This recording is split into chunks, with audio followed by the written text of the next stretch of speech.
It's past time to expose the Democrats and Republicans for usurping liberty and freedom. What you are about to hear is the amalgam of passion and truth. This is the Southern Liberty Radio Show.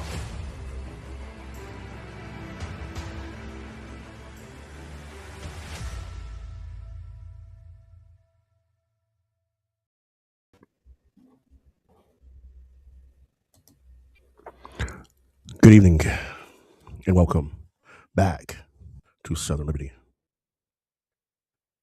I'm your host, Mr. Roderick Threets, and feels good to be back. Feels good to be back behind this microphone. I mean, some things I've learned since the ban. I can't allow myself to be upset because other people don't like the words that come out of other folks' mouth. We're living in a world where words and hyperbole will break my bones, right? But sticks I use to beat down my enemy.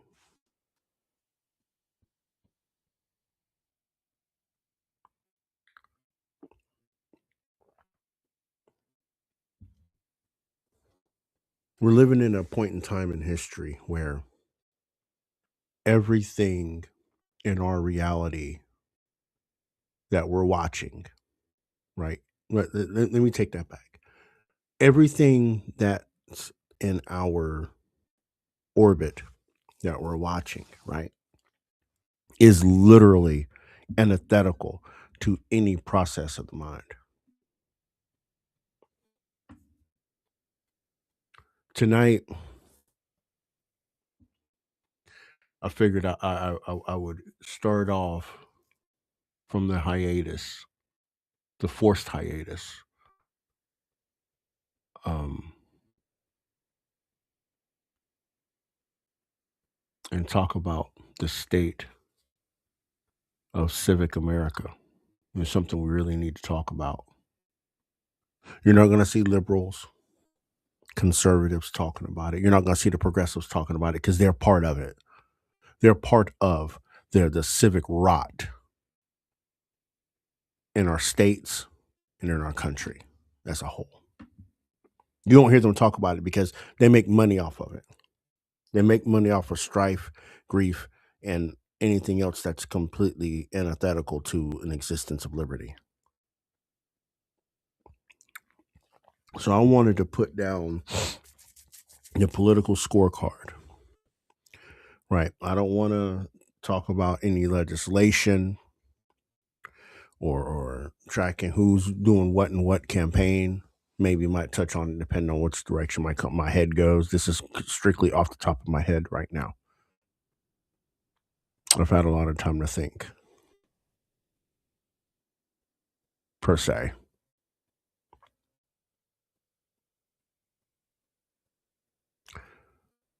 Tonight, I want us to point the lens at the mirror, and me and you together, we're going to run a top to bottom forensic audit on literal societal, behavioral, and civic fabric of our country.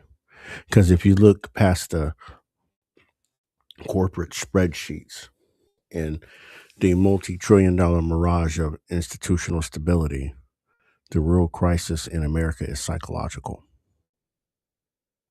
We're watching a systemic late-stage fraying of the baseline connections that allow a self-governing people to exist without tearing each other apart.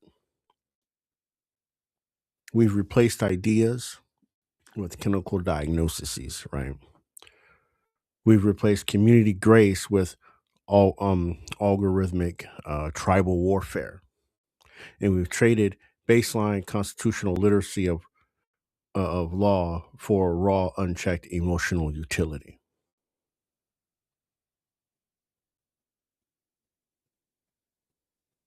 So let's start with the hard reality of our modern political vocabulary, right? Because we no longer have an arena of competing philosophies in this country. We have an let me just call let me call it a spade. We have an open psychiatric ward, right? We don't debate legal limits of executive power anymore, right? We diagnose the mental state of the voter next to us, right? Yeah, I know what I'm talking about. Libtard. Now the new word that conservatives are trying to use. The new word conservatives are trying to use now is libertarian, trying to downplay libertarians, right? You have the left, right, calling conservatives concert twats, things of that nature, right? And I want to point out the single most dominant symptom of this deep psychological fracture is the absolute normalization of Trump derangement syndrome. I'm gonna call it a thing. I mean, it's in the. Yeah, I said it. I know the forbidden word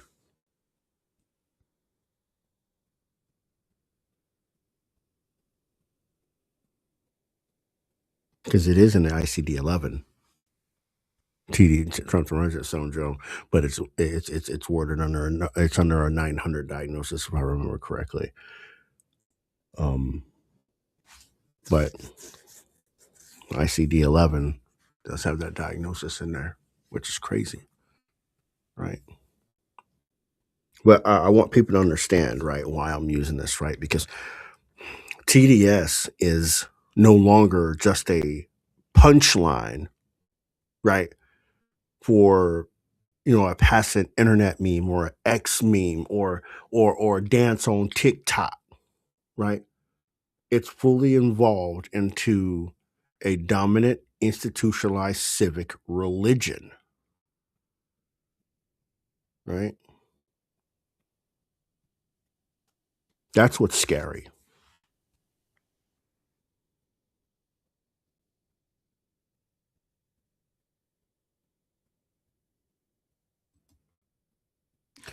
Oh, I don't know if y'all heard about the poll that NBC did, right?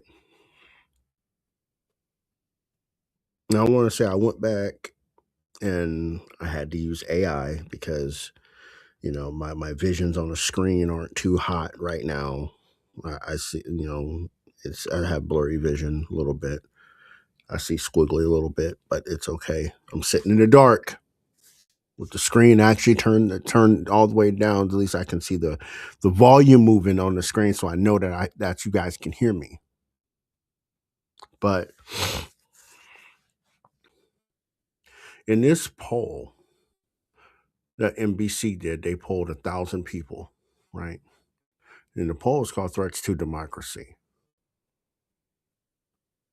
Right? Which I mean, we know. I'm just going to call a spade, right? When they say threats to democracy, it's just a is lipstick on a pig, right? A euphemism for absolute unhinged anti-Trump hysteria, right? But this poll, right, climbed to I think it was number one top priority in the country at 21% threats to democracy, right? It has eclipsed inflation. It's bypassed the fact that the middle class is actually losing its purchasing power just to buy basic groceries, right? But I want you guys to as I quoted that stat to you, right? Think about the cognitive capture of this data in particular, right? A significant portion of the electorate is so thoroughly consumed by a pathological fixation on one single man that they are more worried about checking under their beds for an imaginary dictator than they are about the baseline economic survival of their own households. I want you to think about that a second. I want you to think about long and hard. All my Gen Xers in here.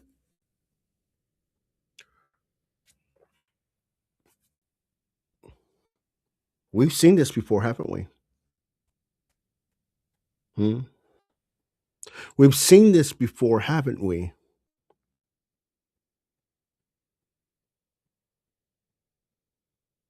Reagan, how badly they demonized Reagan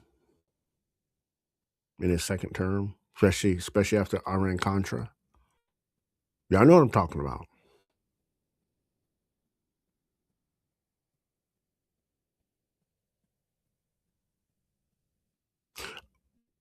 I remember in the 80s where,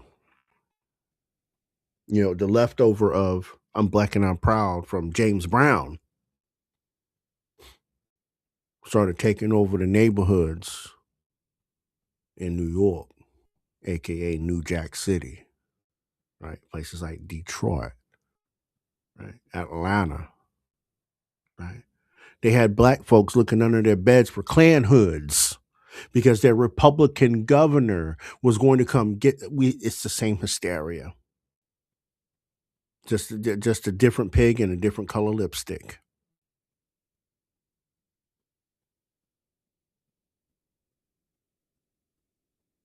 But I want you to ask yourself,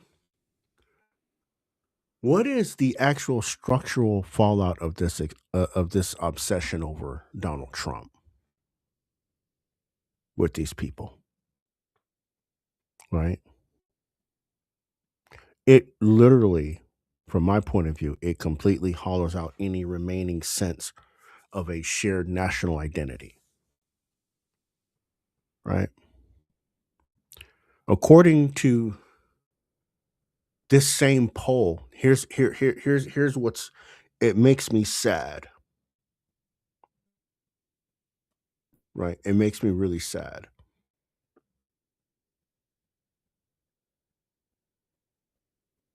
But Democrats,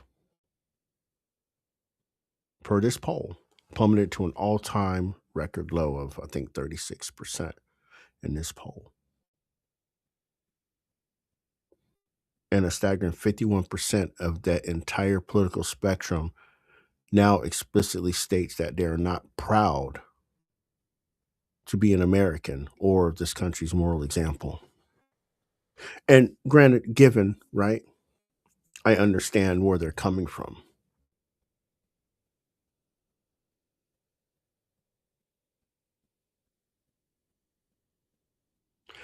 But these people that are not proud to be Americans, I want y'all to understand, right?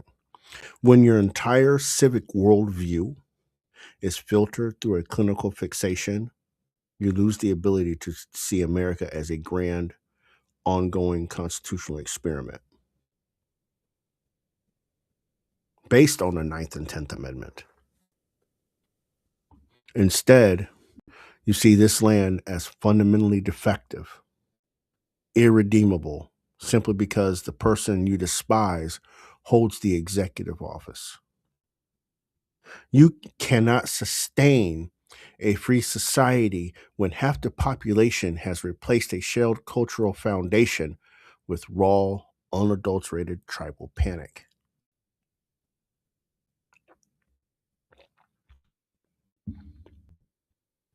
We can't sustain immigration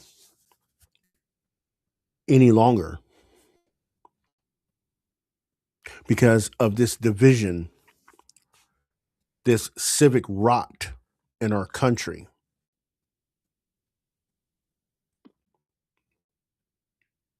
Has caused so much division. And I want people to understand. I want people to understand this and understand this very clearly. America does not have a culture. I want people to be I want to be very clear on that, and I'll explain why I say America has no culture, right?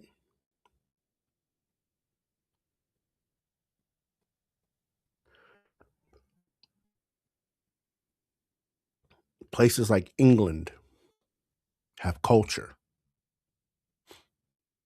right? France has culture. Why? Because these have been homogenous people, right?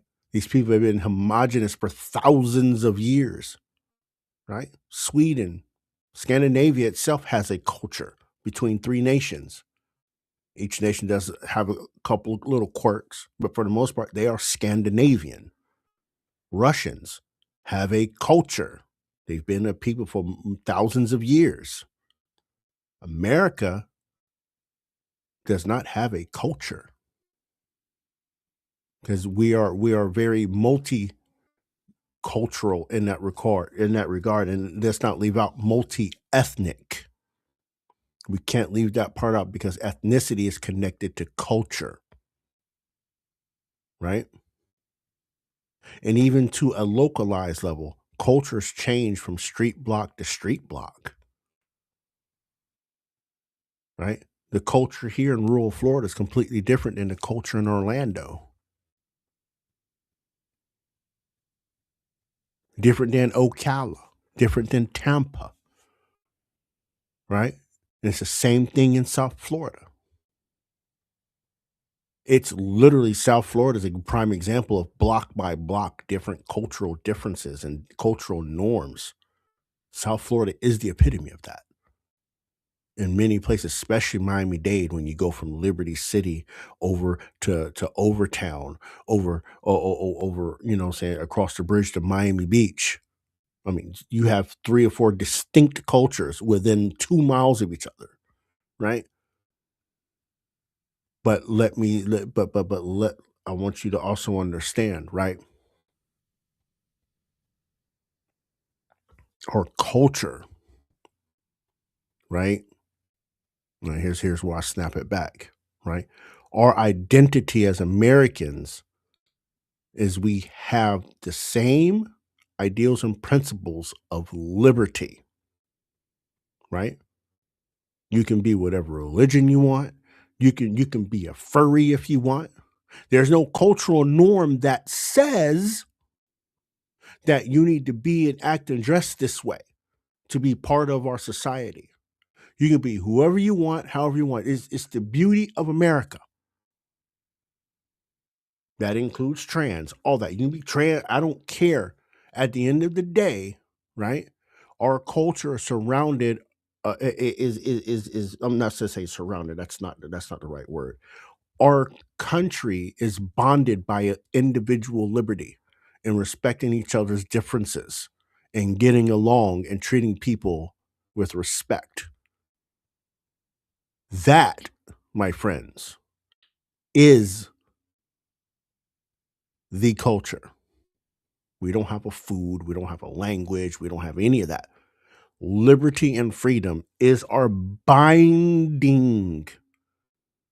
But when you have 51% of Americans not even believing that, we're in more trouble than what you think we are. We're in more trouble than what you think we are. And then you got the people coming across the border that don't understand liberty and freedom, and they'll go along to get your money that you've worked for, and they SNAP benefit or cash assistance, whatever they doing in whatever state. We have a civic rot, a civic cancer we need to cut out. And it starts by stopping people from coming into this country, period. I don't care if you're a top flight A1 plus one plus super. I don't care. I don't care if your ass was Elon Musk on the other side of the wall trying to get in. Your ass ain't getting in. We're done. We are done.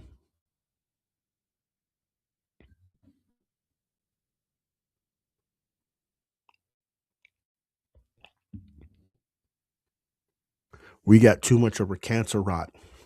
in our society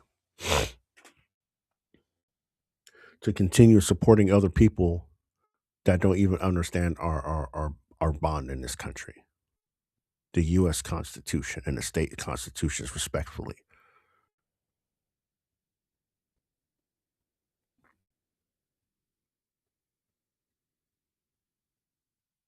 Now, when a society decides to evict its shared national identity, which I explained, liberty and freedom, and replaces it with pathological tribalism, that decay just doesn't stay in DC as we've seen. It filters straight out into our neighborhoods and fracturing our ability to process basic human tragedy, right? I'm going to go here a second. 'Cause no one's ever heard me really talk about this except for a few people on TikTok. But I'm just going to throw this out there. We're going, let's look at this toxic social warfare surrounding um Carmelo Anthony.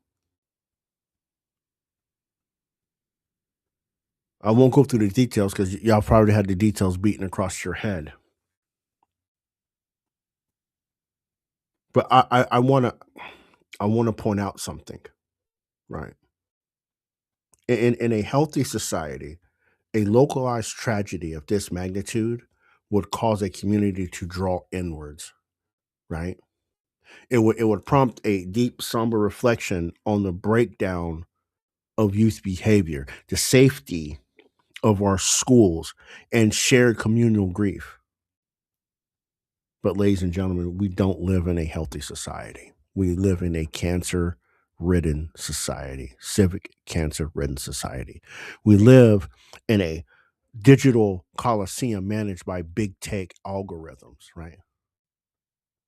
Because those of you that were paying attention, when that verdict came down, the outside world descended on that Texas courtroom like vultures, commodifying a human nightmare into a hyperpolarized, racially charged culture war.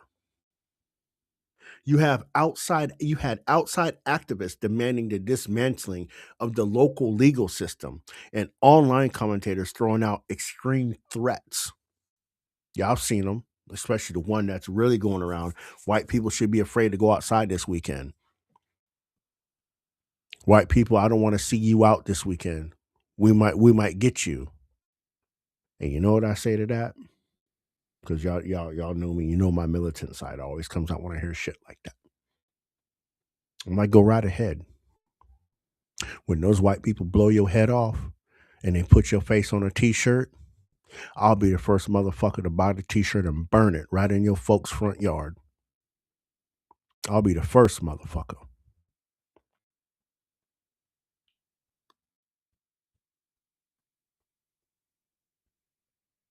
See, when you memorialize social rot, civic decay, right? It does nothing but further break down the society as a whole.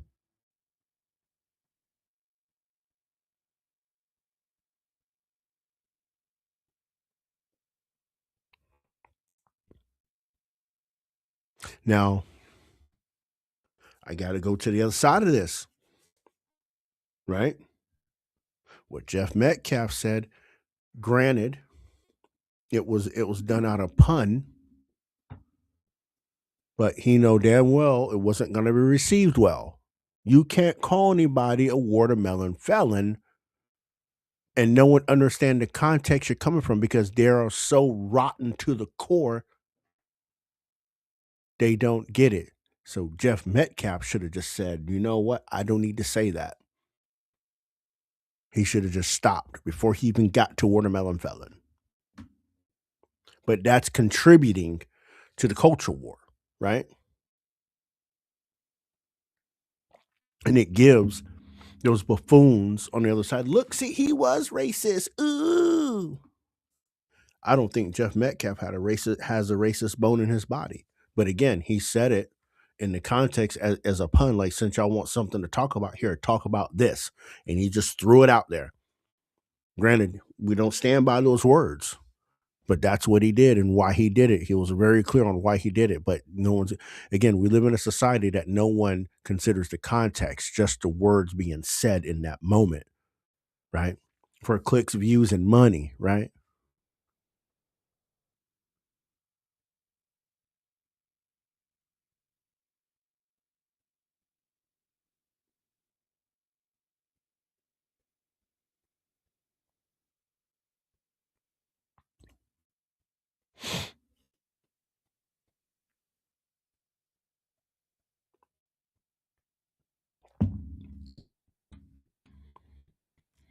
See, what we're witnessing is late stage civic rot in real time,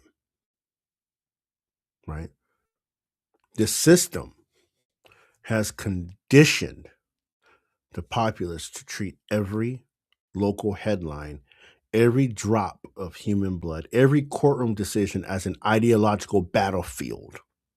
We have hollowed out the local town square and replaced it with a digital screen that demands we view our fellow citizens not as neighbors navigating tragedy, but an existential enemy to be crushed in a comment section.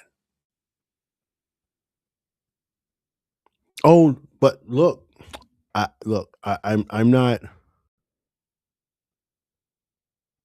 not gonna sit here.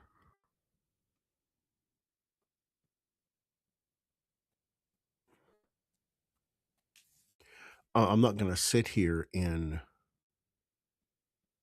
say I haven't done it myself from time to time when someone really deserved that verbal assassination across a TikTok video. I'm not gonna be one to say I'm be innocent because those that follow me on TikTok, no, I will when I get my mind up to it, I will lay down a verbal assassination. I will not let the fuck up.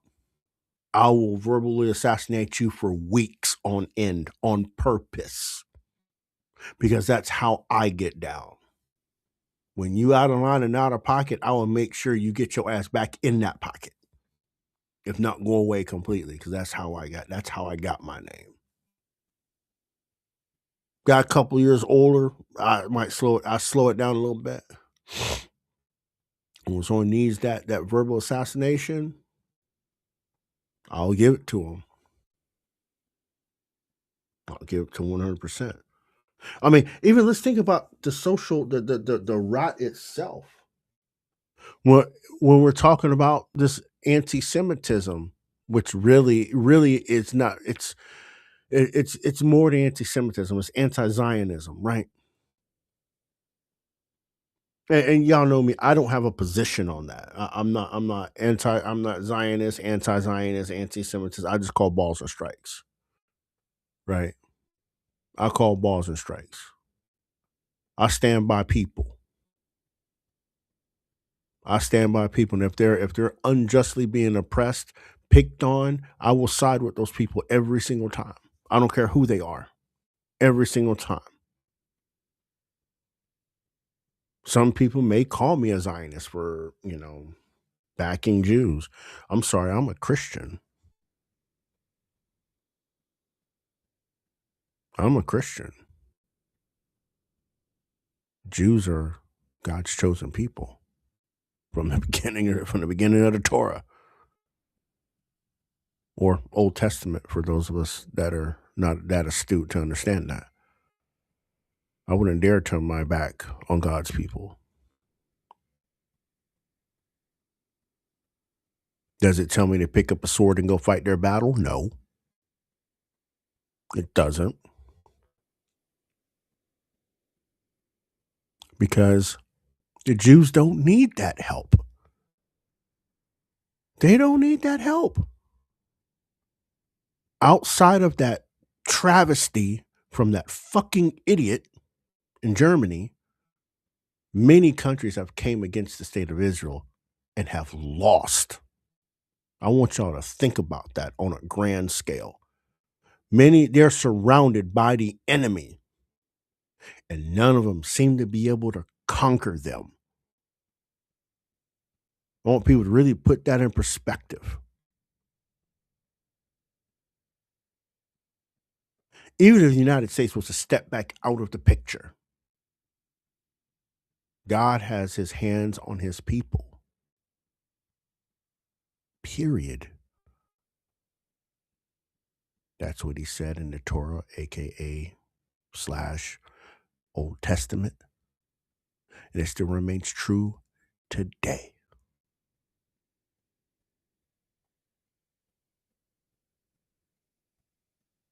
But the social rot surrounding that situation is abhorrent. It's abhorrent. I wouldn't think we'd get to a point in society where I would be calling these extreme Islam followers as Islamo Nazis. I mean, just keep it real. The word fits. I mean, they tried to help Hitler, didn't they?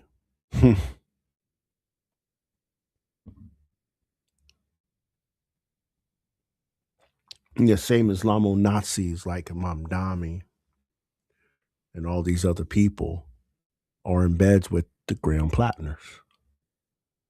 I mean, you cannot make our reality up right now. The social rot is winning. Oh no, Trump supporters and MAGA and Republicans are Hitler.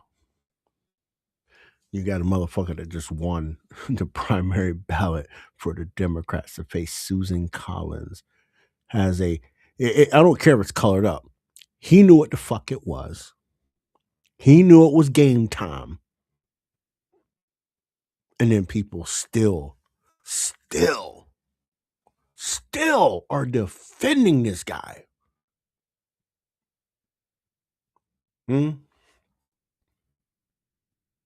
Mind you, the same people, these same tribal people don't understand what the Jerusalem cross is on Pete Hegseth. Like, we're supposed to take moral lessons, right? You remember, these people have been capitulating morals to everybody forever. You're not morally right, but here you are laying in bed with the literal enemy. All 45,000 of them enemies. And you got a nerve to try to preach a moral standard to somebody. I think your moral standard belongs in the lake of fire.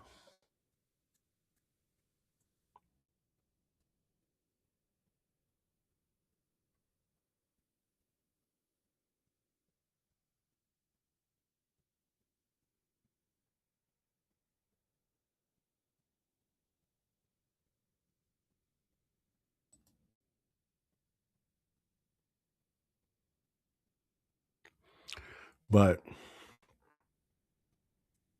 again, as we close, I want to touch on the core structural vulnerability of the country, and it is the civics deficit. It is civics. Why is the public so easily manipulated by clinical hysteria like TDS? Why are communities so quick to turn human tragedies into ideological wars? Because they no longer possess the foundational intellectual tools to understand how a structured republic operates. Last time I looked, I saw this study a few weeks ago. It was put out by the U.S. Chamber Foundation, and while 3/4 of Americans confidently state they can explain exactly how their government works, nearly 60% of the country flatly fails a basic elementary civics test. Yeah, 60% of the country flatly fails a basic civics test. And I'm going to touch on that in a second, right? I'm going to touch on that in a second. We're living in an era, right, of widespread civic illiteracy, right? When the majority of the population can't name the 3 branches of government, let alone articulate the profound defensive shields of the 9th and 10th Amendment, politics completely stops being about constitutional boundaries and becomes more about emotional utility.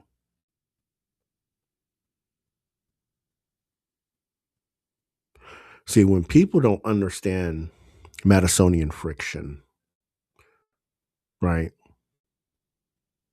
When you don't understand that our system was explicitly designed to slow things down, limit centralized authority, and prevent a temporary 51% majority from trampling over individual liberty, you begin to view standard legal procedures as procedural obstructionism.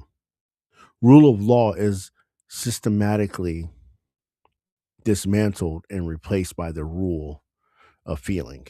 And a populace governed entirely by their feelings is a populace that will happily hand over their long term constitutional protections to a centralized administrative state as long as it satisfies their short term tribal anger.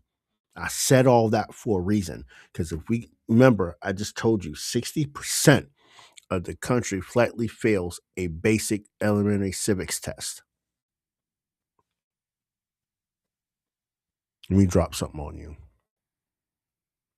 95% of police academies do not teach anything about the Constitution of the United States or their state constitutions.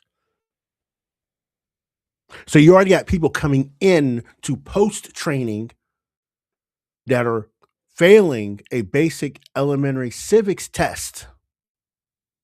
And now you're putting a gun on their hip, thinking they're Billy Joe badass. This ain't Barney Fife. Now, mind you, all my LEOs, all my police officers, and my sheriff's deputies that are listening, again, no knock against you. I am speaking very generalized, based on statistics. But you have these people going to get guns on their hip, and then they tell people, you see it on the videos all the time. You have people in behind these badges and these firearms on their side saying, I can trespass you from public property. Like, what the fuck are you saying? How do you trespass someone from public property?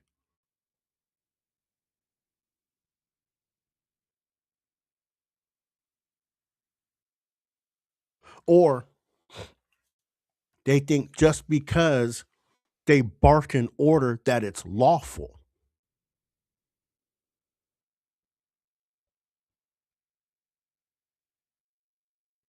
And then these people that are entrusted, that entrusted by the public to wear the badge to uphold the law, don't know or understand the law and puts people's lives in danger every day.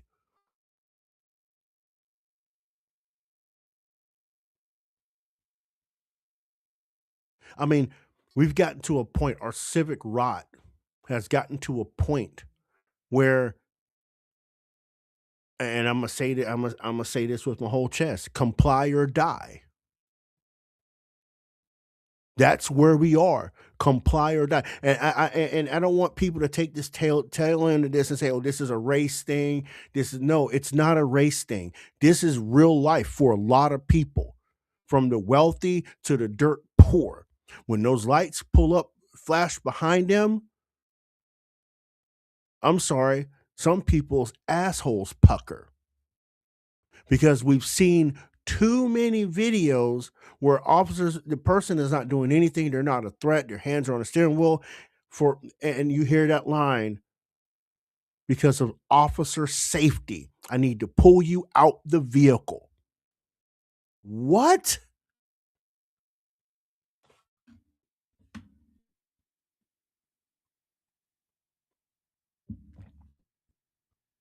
Now, I'm not telling people to fight the police on the side of the road. I would never say that because that goes into comply or die.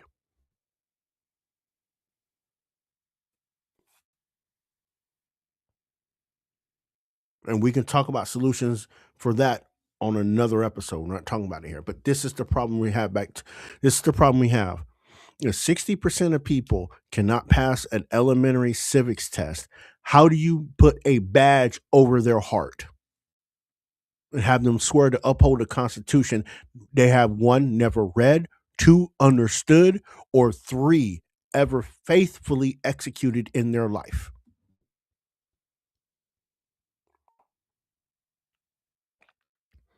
They just think, oh, I detain, handcuff you, first thrown you in the back of the car, and we'll talk about it. I mean, even to the point where these people have us contributing to the surveillance state. I mean, let's really think about that a second. You get pulled over by an officer, have a dash cam or 360 cam in the vehicle, because again, the word is going to go on the side of the officer because he's in the public trust.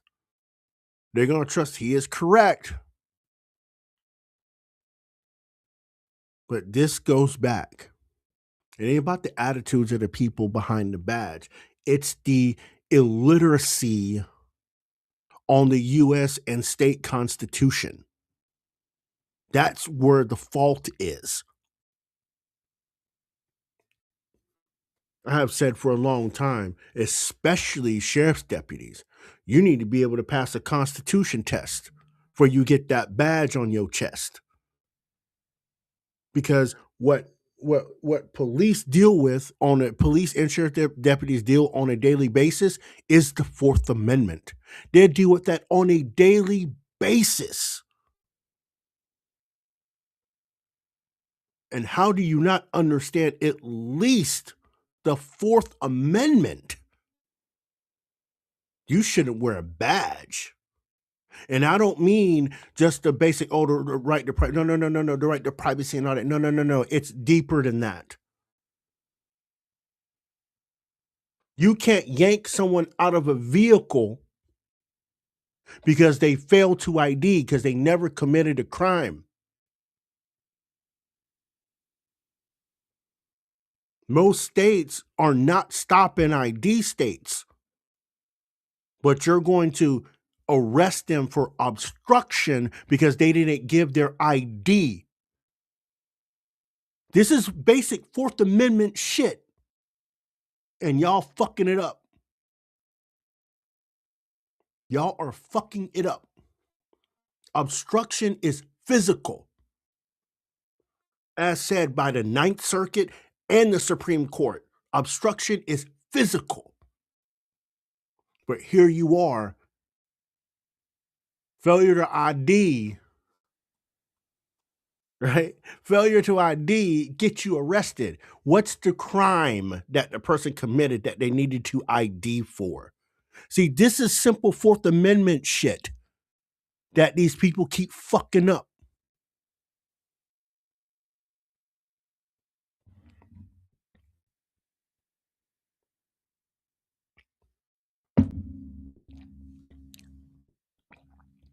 This is why we have these auditors. This is why we have these auditors, First and Second Amendment of the auditors, doing what they're doing, risking their lives to expose the illiteracy of a lot of law enforcement and people, especially people at large. You can't take my photograph.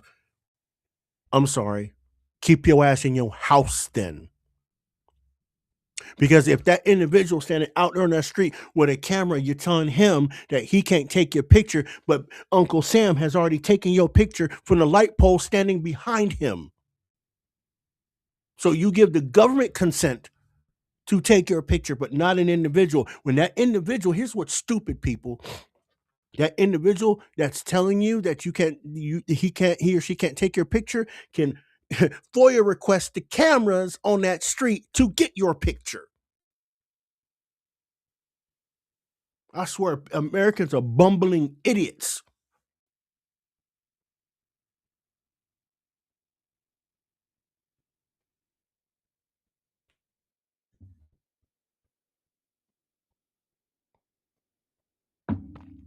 bumbling idiots. Now I don't understand why. You don't have a reasonable expectation of privacy in public. The First Amendment applies, or you have people like Jeff Gray, that's out of St. Augustine, Florida. Y'all probably seen his videos on the Honor Your Oath investigations. And he goes and holds a sign that says, God bless the homeless vets. And people automatically think he's panhandling. Like, this is how stupid, and I hate to say it like this, but this is how stupid people are. Because you're holding a sign, you're panhandling. Did he ask you for something? No. He said, God bless homeless vets. He didn't say no money. And all these municipalities and police departments are getting sued because they fail the First and Fourth Amendment test all the time.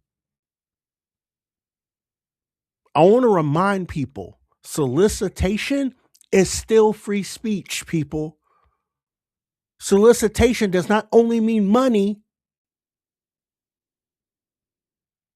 right?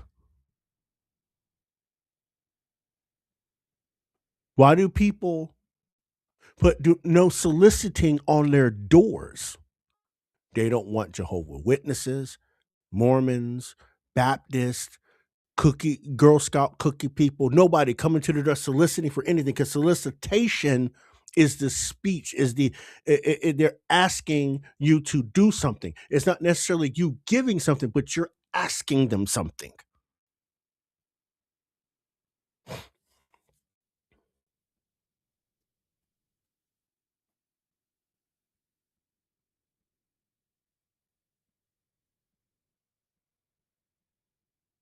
And this is how republic falls apart.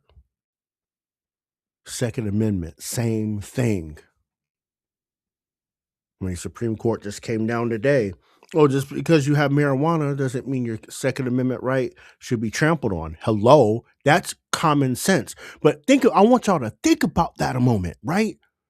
The Supreme Court had to tell the land that even though the person, right, uses marijuana or has a marijuana card, that their Second Amendment right is the Second Amendment right is not limited. Any bozo should know this. But again, we're so far gone. We're so far gone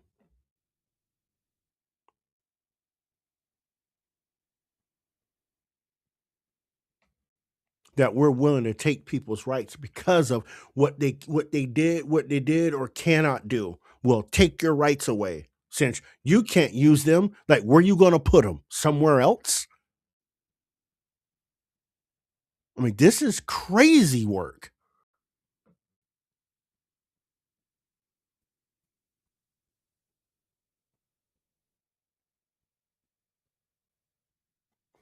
And it's sad. It's really sad. The basic literacy of Americans has gone down the toilet. And it's going to get our Constitution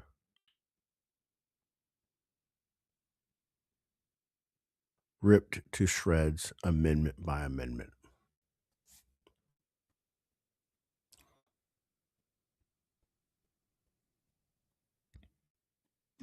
In closing,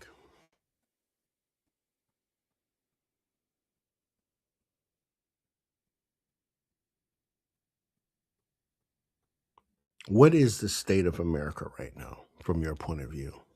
And I want you to think about that.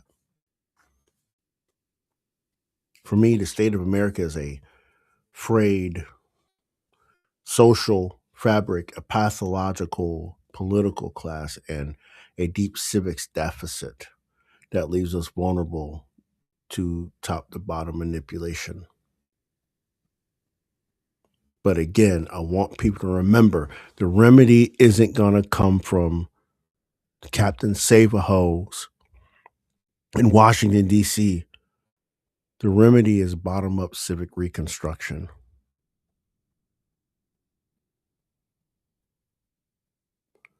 The ultimate act of modern counterculture is to intentionally log off the national outrage machine, to step back into your own immediate geographic community. It's showing up to your local county commission meetings, actively defending local land use boundaries and ensuring that the next generation in your home understands the literal text and historical gravity of the Constitution. Because remember, sovereignty isn't given, it's practiced. And it starts by reclaiming your own mind from the digital coliseum.